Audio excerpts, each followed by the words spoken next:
The number is not on a screen in Baghdad. It is not on the central bank's website. It is not the official rate of 1,320 that you check every morning.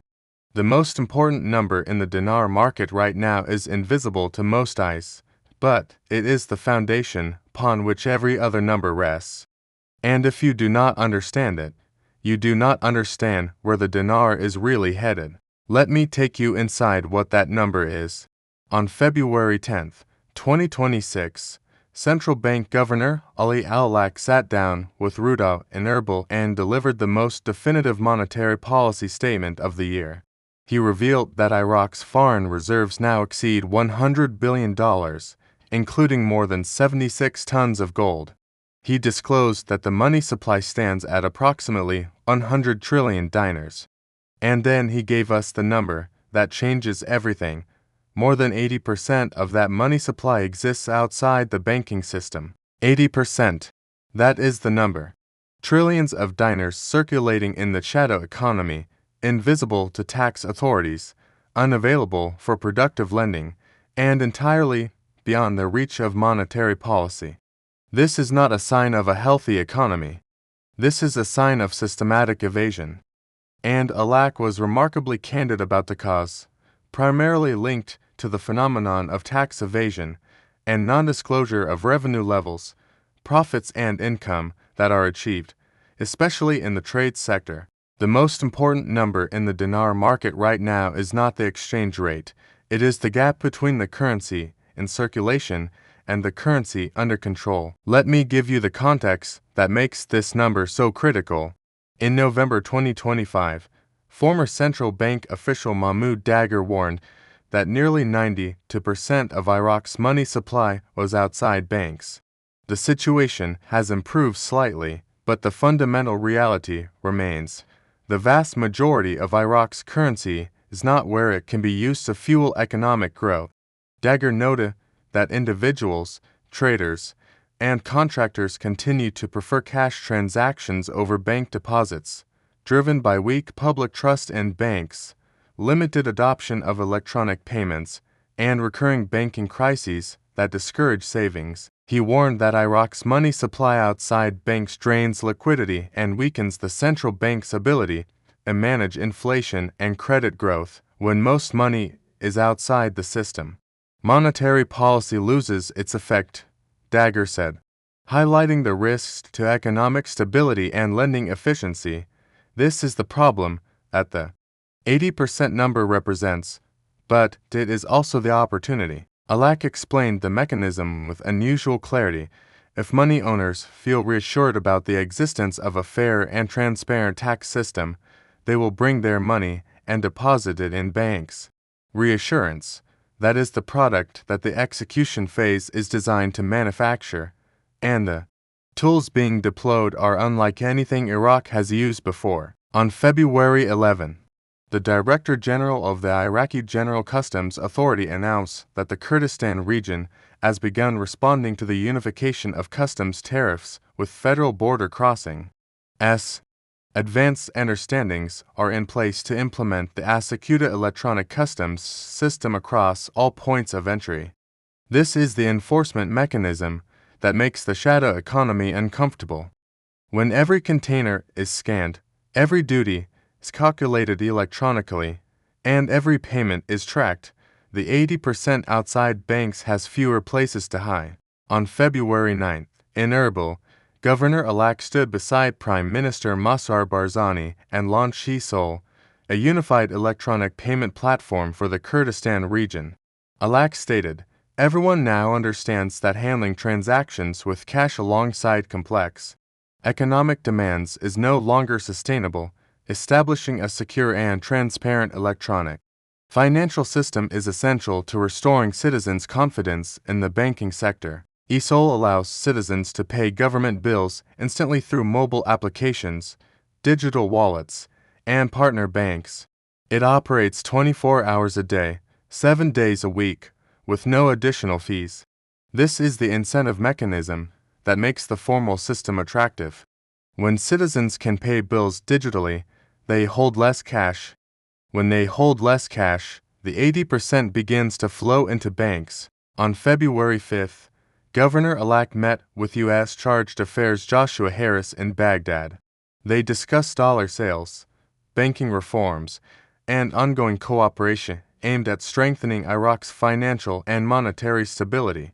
Harris praised the significant reform initiatives undertaken by the Central Bank of Iraq and affirmed the United States' full readiness to continue supporting the efforts of the Central Bank of Iraq, enabling it to achieve its goals in enhancing financial and monetary stability. Since November, Iraqi banks have had to comply with SWIFT international transfer system criteria to access their foreign reserves held at the U.S. Federal Reserve.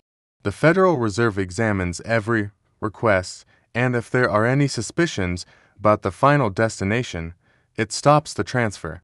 Since this mechanism was adopted, the U.S. Federal Reserve has blocked about 80% of transfer requests due to doubts over where the money was actually going. 80%.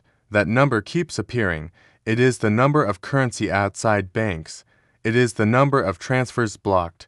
It is the number that defines the gap between the old Iraq and the new. Now, let me give you the market reality as of today, February 23, 2026. The official central bank rate stands at 1,320 dinars to the dollar, unchanged since February 2023. In the parallel market, the dollar is selling at 153,100 dinars per $100 in Baghdad and Basra, and 153,000 dinars per $100 in Erbil. The gap between official and parallel rates is approximately 1,530 dinars per dollar. This gap represents the friction of transition. It represents the premium that the shadow economy demands for operating outside the formal system. It represents the distance between where Iraq is and where it needs to be. But here is what the 80% number tells us. That gap is not permanent.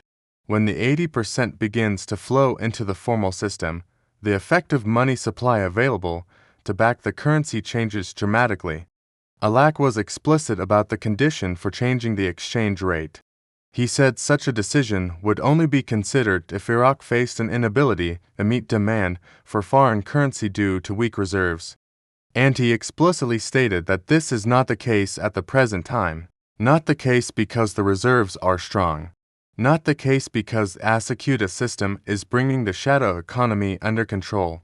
Not the case because the digital infrastructure is being built. Not the case because the international cooperation is secured. Not the case because the political will is holding. The most important number in the dinar market right now is 80%. It is the measure of the problem. It is the measure of the opportunity. It is the measure of the progress. On February 22, KBR announced it had been awarded a major contract by the Basra Oil Company to provide integrated field management services for the Majnoon oil field, one of the world's largest with estimated reserves of over 38 billion barrels. This project is expected to generate significant local employment, with an initial estimated workforce of approximately 2,000 in-country personnel. This is the kind of economic activity that will eventually absorb the 80% when it flows into the formal system. On February 16, the second Kark investigation court recovered 30 billion Iraqi dinars in a financial fraud case. The money was recovered from a company that violated the law by fraudulently profiting from exchange rate differences through cross-border money transfers. The rule of law is expanding. The message is clear. The old ways of profiting from the system's opacity are ending. The Central Bank of Iraq has embarked on one of the most comprehensive banking sector reforms in the country's modern history, partnering with international consultancy Oliver Wyman to restructure both private and state-owned financial institutions.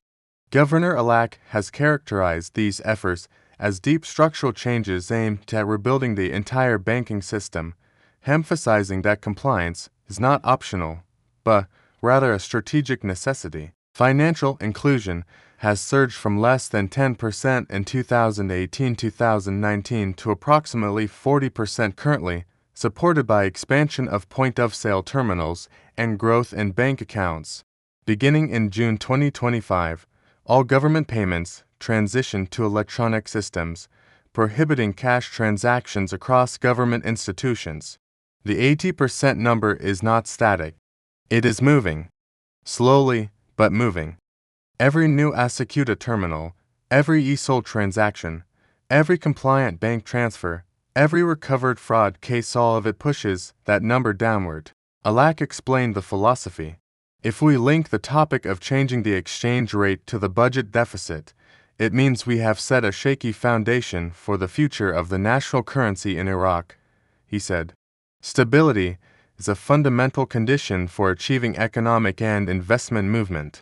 The most important number in the dinar market right now is not the rate. It is the foundation.